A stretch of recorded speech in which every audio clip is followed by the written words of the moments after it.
Здравствуйте, дорогие друзья!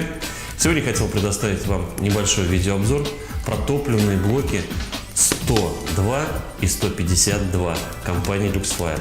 Они отличаются друг от друга размерами, емкостью топливного блока и временем горения. Эти топливные блоки вы можете использовать для изготовления собственных настольных каминов или каминов в нишах, которые вы сделаете собственными руками.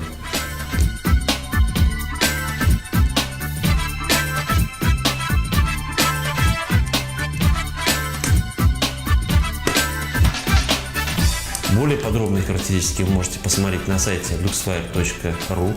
А я с вами прощаюсь. До новых встреч!